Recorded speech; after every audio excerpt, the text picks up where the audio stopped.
What would you do if your family erased you and the world reminded them exactly who you are?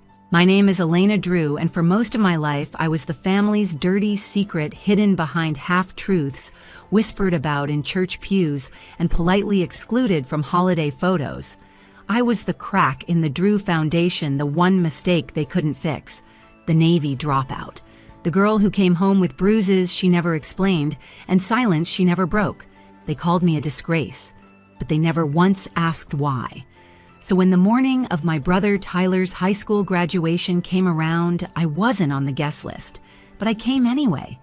Millstone, Oregon looked like it always had, like a Norman Rockwell painting hiding a rotten core. I sat high in the metal bleachers tucked beneath a windbreaker from a life nobody wanted to talk about. My Navy windbreaker, the one they all pretended didn't exist. Down on the field, Mom beamed in the front row, bouquet in hand, her eyes gleaming with pride for her golden boy. Tyler, the straight-A star Caltech, bound the son who'd never made her cry in public. When they called his name, the crowd stood, clapped, cheered like he'd walked on water. I stayed seated. Then it happened. A low hum, deep and guttural, started to shake the air around us. Heads turned. The sound grew louder, a roar that rumbled through the clouds. And then cutting across the sky like a blade came a black military helicopter. Gasps echoed through the bleachers as the aircraft hovered above the football field. Flags snapped violently in the rotor wash. I saw the superintendent shielding his face, the valedictorian's cap, fly off. But I didn't move. The chopper hovered for a breathless second, then dropped a single rope.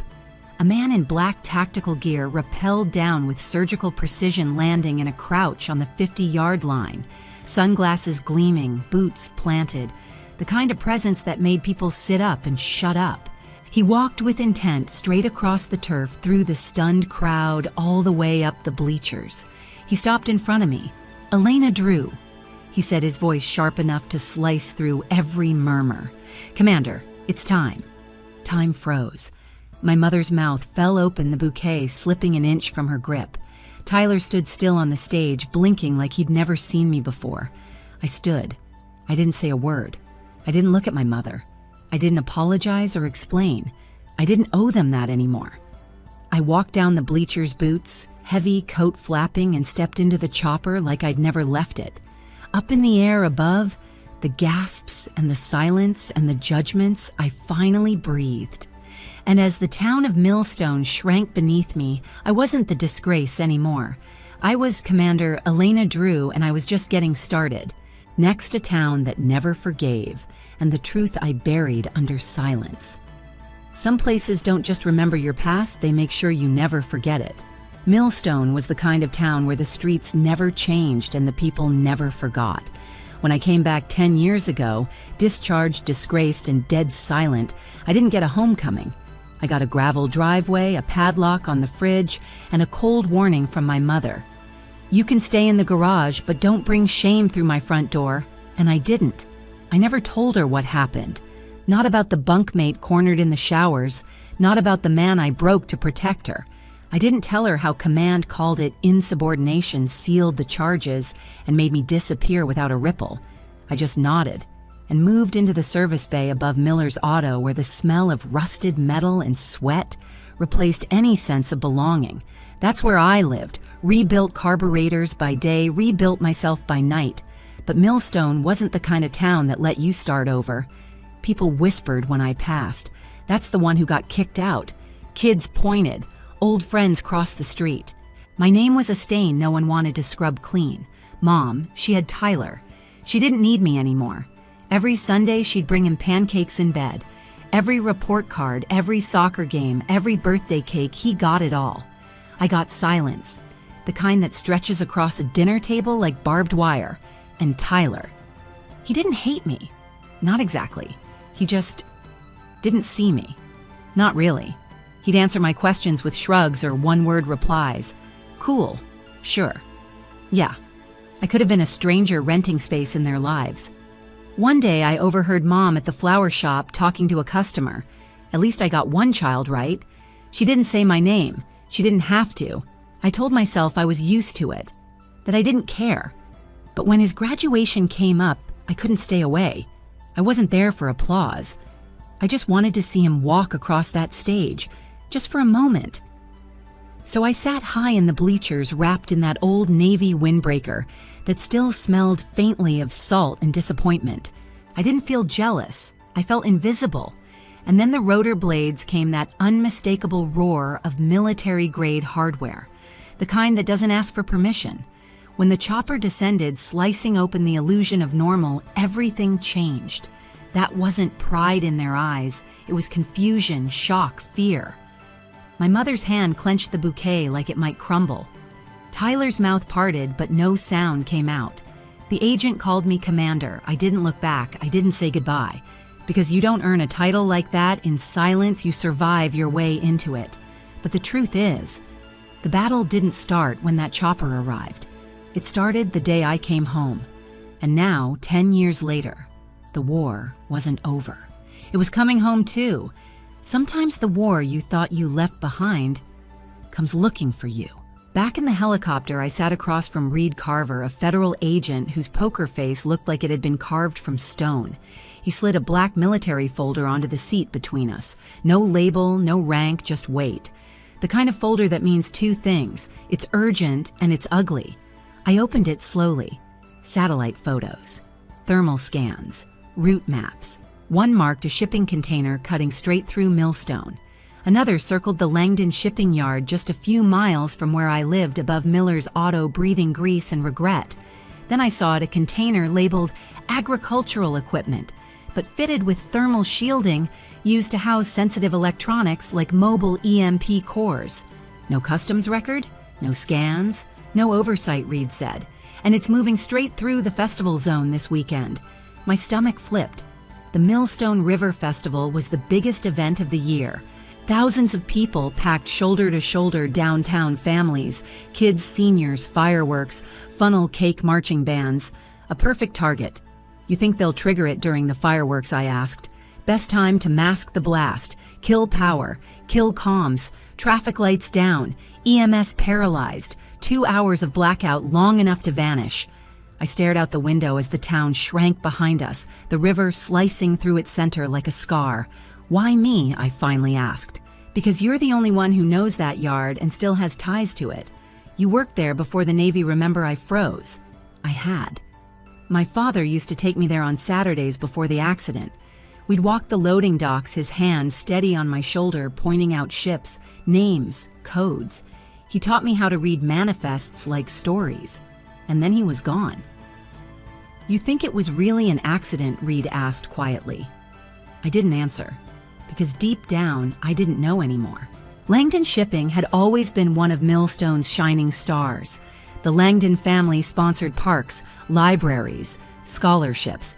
But there were rumors, foreign buyers, unmarked trucks, falsified documents. My dad once mentioned it just once. 2 weeks later, his locker was empty and he was dead. He crashed into the river rail on a foggy night. They called it poor visibility. I never believed it. I left this life for a reason, I muttered. No, Reed said. You left the uniform, you never left the fight. His voice was steady, not dramatic, but it cut through me like cold steel. I leaned back in my seat, closed my eyes, let the drone of the blades fade into memory. My father's voice in the garage, his warnings, his smile, the smell of cedar and engine grease. Millstone didn't just bury its secrets, it celebrated them. But this wasn't just a job.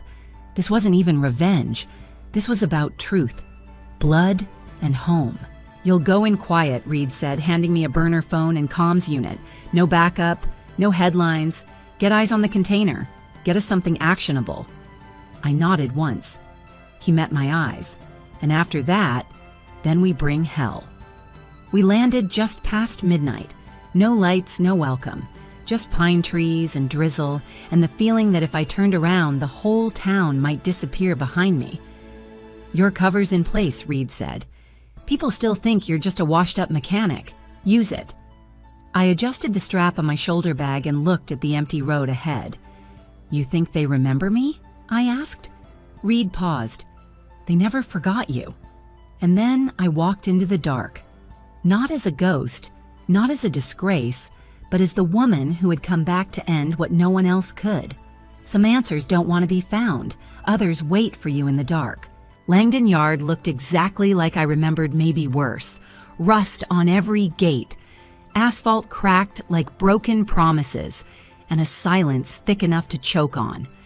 I parked 2 blocks away and made my way in on foot, dressed in black from head to bootlace. The kind of quiet you learn to wear like armor. I didn't use the holes in the fence. Instinct said don't. I climbed instead. Every rattle of chain link felt like a scream. I dropped low into the shadows and crept forward.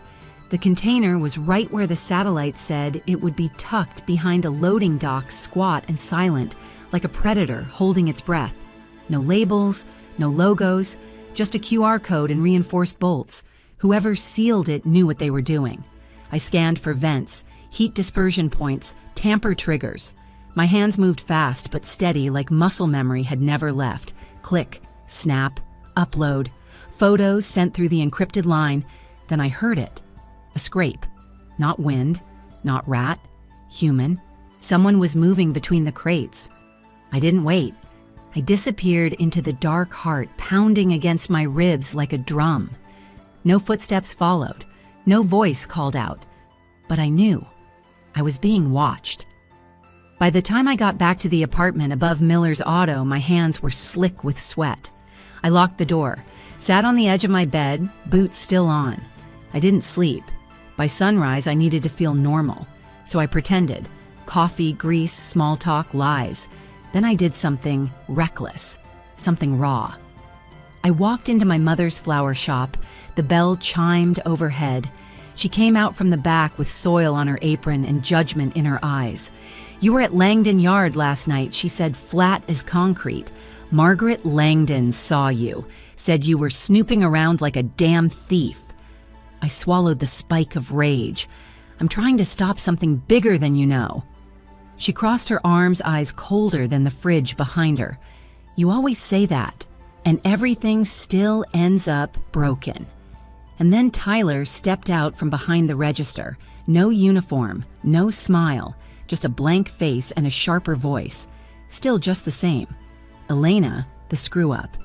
I didn't speak, because maybe, for a second, he was right. That night, I drove to the one place I swore I wouldn't. Our old house. The porch sagged under the weight of memories.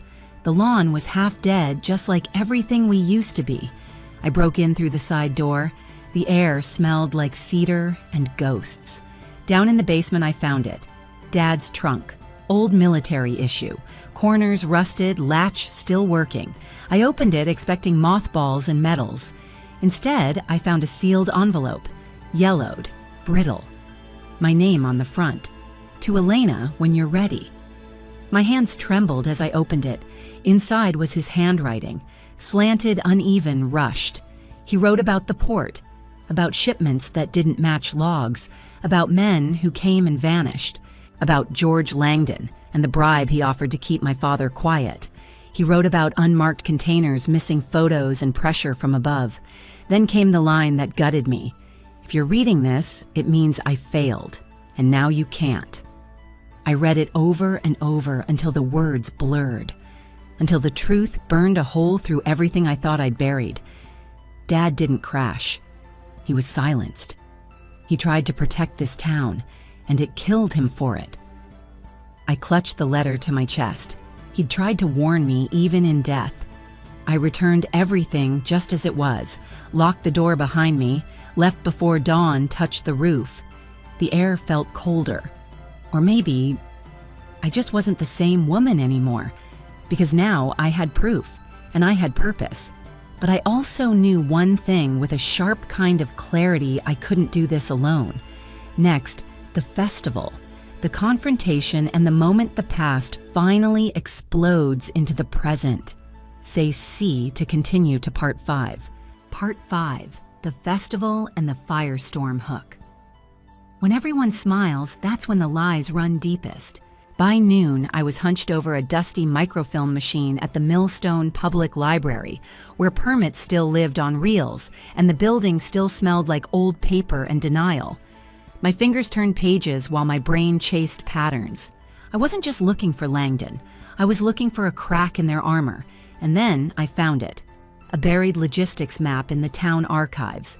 5 other river ports in the U.S., all connected by agricultural shipping lanes. And funding from a holding company in Istanbul flagged by EU counterterrorism reports. This wasn't local corruption. This was a network, and Millstone was a test site.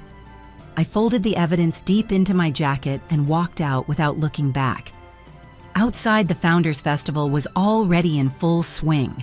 Balloons, marching bands, flags, cotton candy, and lies. This town knew how to celebrate its own delusions. And at the center of it all, Margaret Langdon, standing tall with pearls and a smile like glass, giving a speech about honoring our proud shipping history. I waited until the applause faded. Then I stepped forward.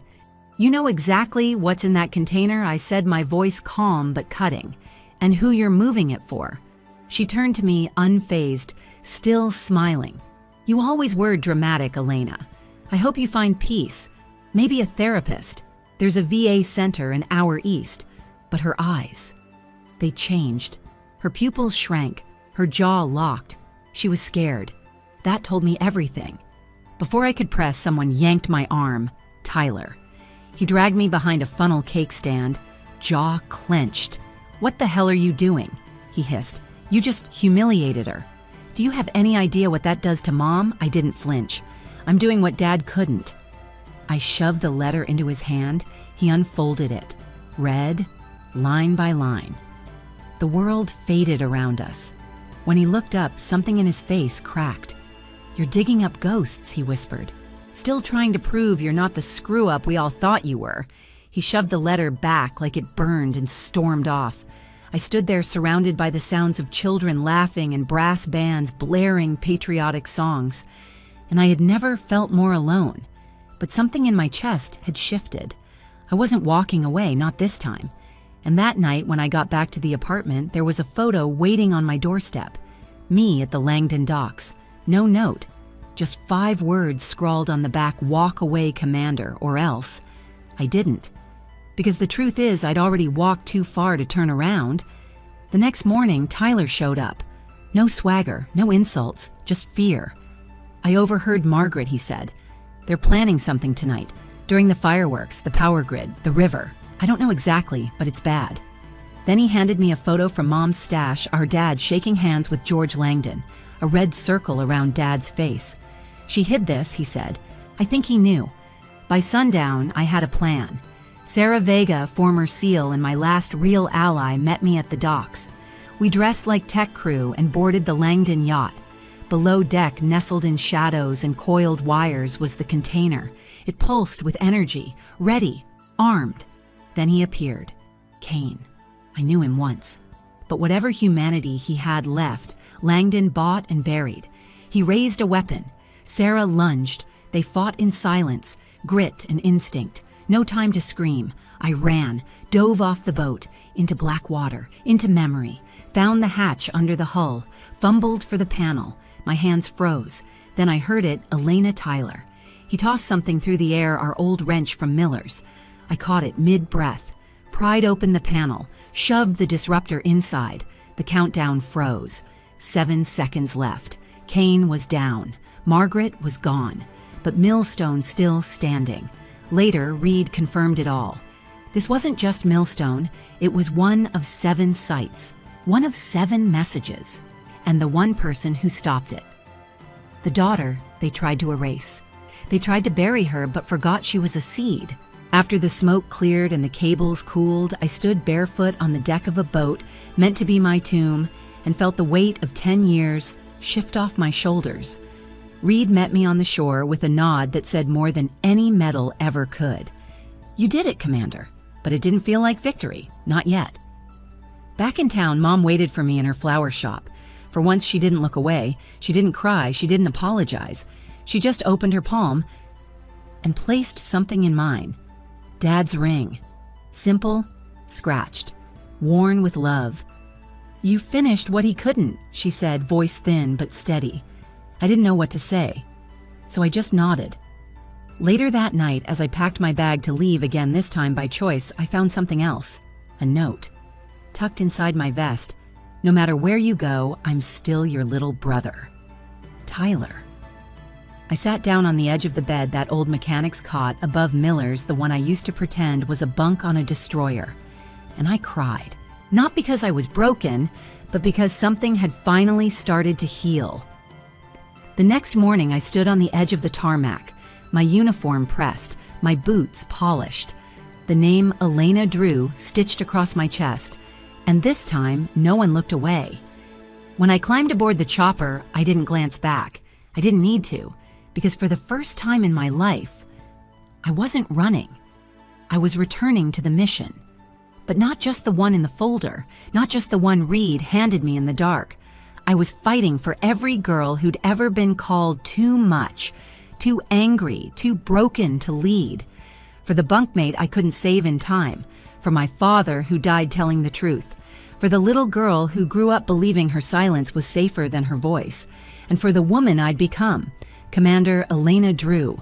Not forgotten, not erased, and damn sure not done. Share your story in the comments below. Like, subscribe, and turn on notifications for more real stories of betrayal, survival, and triumph.